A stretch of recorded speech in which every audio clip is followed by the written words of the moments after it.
প্রথমত আমরা কোনো ধরনের সেন্ট্রালের বাহিরে আমাদের একদম ডিরেক্ট কোনো প্যানেল আমরা দিই নাই, যেহেতু আমরা দীর্ঘদিন থেকে কাজ করেছি ক্যাম্পাসে। আমাদের বিভিন্ন হল থেকে অনেক সহযোদ্ধা তারা দাঁড়িয়েছে, তো আমরা সবার জন্যই শুভকামনা জানিয়েছি।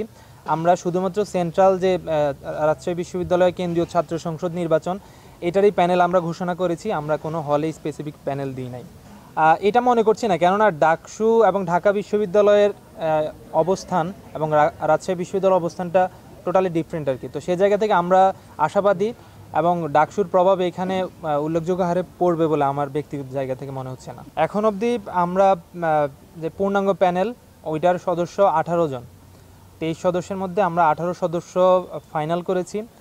আমরা শীঘ্রই কথা বলে হয় পদগুলো ফাঁকা থাকবে, না হয় আমরা এইগুলা পরবর্তীতে আপনাদেরকে জানিয়ে দিব।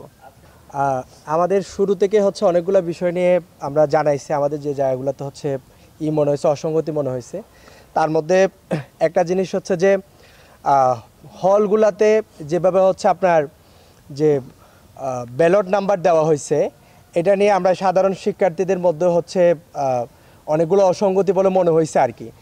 যে আমরা দেখছি যে কোনো একটা দলকে হচ্ছে আপনার প্যানেল 1 নাম্বার হচ্ছে ব্যালট নাম্বার দিয়ে দেওয়া হয়েছে।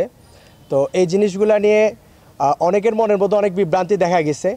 প্লাস হচ্ছে ডোপ টেস্টের যে ব্যাপারটা, সেটা হচ্ছে আমাদের যে নির্বাচন কমিশন, ওনারা ওনাদের জায়গা থেকে কথার মধ্যে হচ্ছে স্ট্রিক্ট না।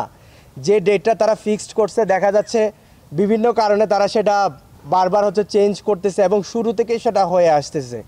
যে তফসিল ঘোষণা থেকে নিয়ে একবার পিছাচ্ছে, একবার আগাচ্ছে, এগুলো আমরা শুরু থেকে ফেস করে আসতেছি। এবং আজকেও অনেক শিক্ষার্থীদের মধ্যে হচ্ছে, সাধারণ শিক্ষার্থী অনেকেরই হচ্ছে অনেক কমপ্লেন্ট ছিল। তো তারপরেও আমরা চাই যে সামনের যে সময়গুলো আছে, যেহেতু দীর্ঘদিন পরে রাকসু নির্বাচন হচ্ছে, দীর্ঘদিন সেটা চর্চা ছিল না, সেই জন্য প্রশাসনের ঘাটতি থাকতে পারে, এটাকে আমরা খুব পজিটিভলি নিতে চাই আর কি।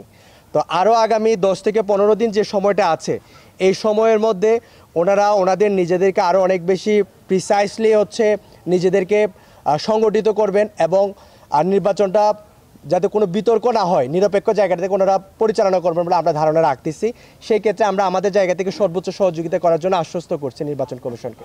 আমাদের এটা বিশ্বাস, আমি আমার সহযোদ্ধার প্রতি এই বিশ্বাস রাখতে চাই যে মেহেদী সজীব ভাই যদি প্যানেল অ্যানাউন্স করার পরে যদি এই 15 দিন বাসায় ঘুমায়ও থাকে, তারপরে ইনশাল্লাহ অনেকগুলো প্যানেলের ভিপির থেকে বেশি ভোট পাবে। এখানে এটাকে ডামি বা এটাকে বি প্যানেল হিসাবে বলার তো কোনো সুযোগ আমি দেখতেছি না। বিশেষ করে 2 নম্বর ব্যাপার হচ্ছে যে তারা তাদের জায়গা থেকে সর্বোচ্চটা দিয়ে প্যানেল সাজাইছে, আমরা আমাদের জায়গা থেকে সর্বোচ্চটা দিয়ে প্যানেল সাজাইছি। আর একটা বিষয় যে বি টিম দিয়ে আলটিমেটলি এই জিনিসটাই একটা মানে লেম একটা এক্সকিউজ আমার কাছে মনে হয় যে বি টিম দিয়ে তারা কি জীবনে সেই প্যানেলটাকে ওন করতে পারবে? সেটা জেতার পরে যেটা ওন করতে পারবে না, সেটা ডেফিনেটলি ছাত্র শিবির, আমার বিশ্বাস ছাত্র শিবির সেটা দিবে না। এবং আমাদের জায়গা থেকে আমরা সর্বোচ্চটা দিয়ে ফাইট দিচ্ছি। এমন কোনো পদ কি আপনাদের মনে হচ্ছে যে এই পদটা আমরা ছেড়ে দেওয়ার জন্য আমরা হালকা বা কোনো ডামি কোনো প্রার্থী রাখছি? আমরা এখানে 18 জনকে রাখছি, 5 জন আমরা ডামি সেট করতেই পারতাম, যে কাউকেই দিতে পারতাম, আমরা দেই নাই কেন?